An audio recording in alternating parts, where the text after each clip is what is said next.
Hello नमस्कार। और आज हम बात करेंगे एक ऐसे सवाल की जो मुझसे सबसे ज़्यादा बार पूछा जाता है। वो ये कि मैं कनाडा के पीआर के लिए एलिजिबल हूँ, तो क्या मुझे कनाडा पीआर पे आना चाहिए।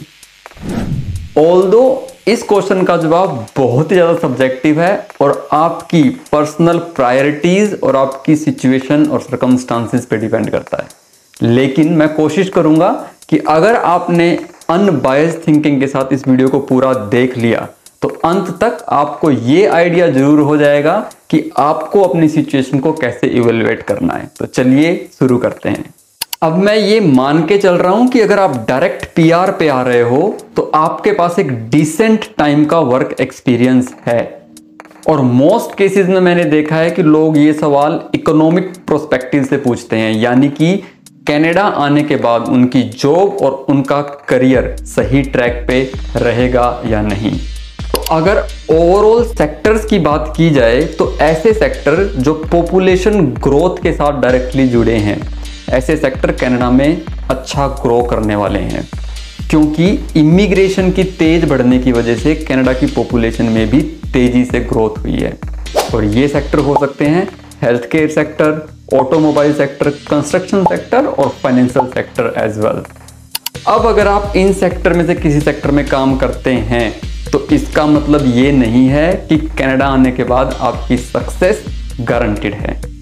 इसको समझने के लिए चलिए थोड़े प्रोफेशंस के बारे में बात करते हैं। मान लो आप एक ऐसे प्रोफेशन में काम करते हैं जो बहुत ही स्पेसिफिक है, बहुत ही स्पेशलाइज्ड स्किल से जुड़ा हुआ है, लेकिन कैनेडियन गवर्नमेंट उसको रेगुलेट नहीं करती है या उसकी कोई लाइसेंसिंग प्रोसेस नहीं है, जैसे कि आईटी सेक्टर। ऐसे किसी सेक्टर में अगर आप काम करते हैं और कनाडा आते हैं तो आपका सेटलमेंट, करियर सेटलमेंट का जो टाइम पीरियड है वो बहुत क्विक होने वाला है, आपकी सेटलमेंट जल्दी होने वाली है। और अब इसके दूसरी तरफ हाईली स्पेशलाइज्ड स्किल वाले करियर, लेकिन जिनको कैनेडियन गवर्नमेंट रेगुलेट करती है, जिनकी आपको लाइसेंसिंग की जरूरत पड़ती है।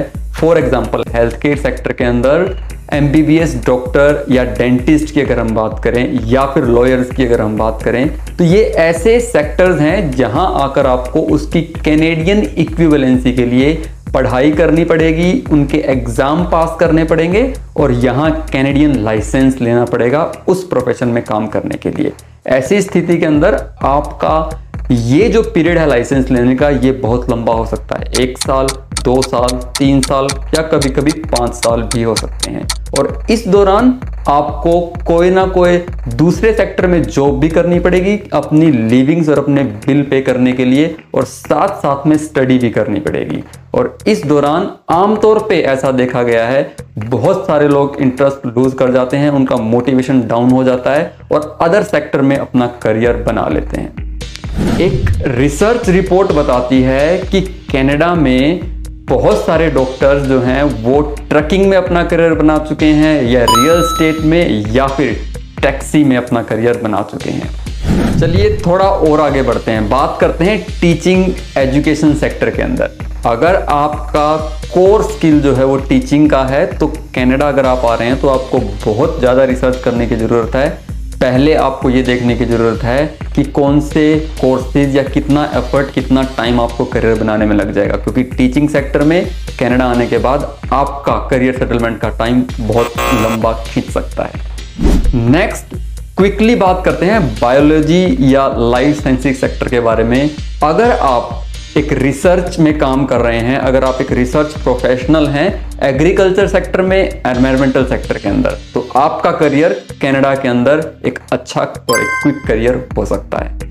अब बात करते हैं एक बहुत बड़े सेक्टर की, यानी कि कॉरपोरेट सेक्टर।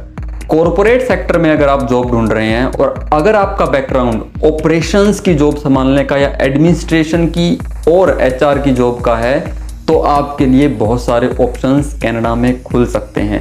लेकिन याद रहे, इन सभी सेक्टर्स में हो सकता है आपको बेसिक पोजीशन से स्टार्ट करना पड़े और बेसिक सैलरी के साथ आपको काम अपना स्टार्ट करना पड़े।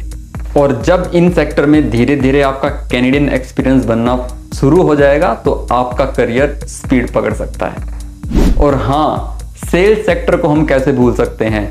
अगर आप कोर सेल्स के बंदे हैं तो हो सकता है कनाडा में आके आपको थोड़ी स्ट्रगल स्टार्टिंग में करनी पड़े, क्योंकि इंडियन सेल्स और कैनेडियन सेल्स ये दोनों के दोनों फील्ड, दोनों के दोनों सेक्टर बहुत अलग दिखते हैं।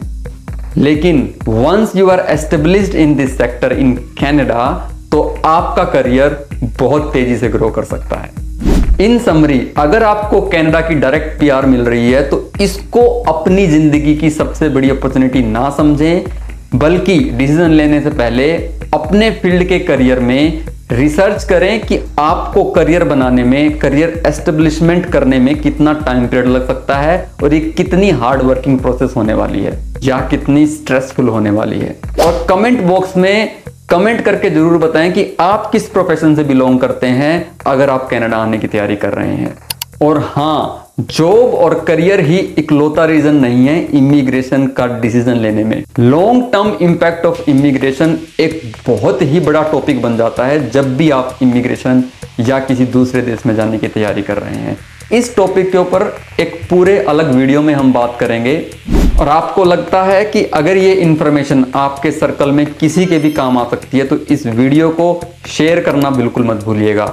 आपसे अगले हफ्ते मिलेंगे एक पॉडकास्ट में। तब तक के लिए आपका दिन शुभ हो, आपकी सेहत अच्छी रहे और आप निरंतर प्रगति करते रहें। जय राम जी की।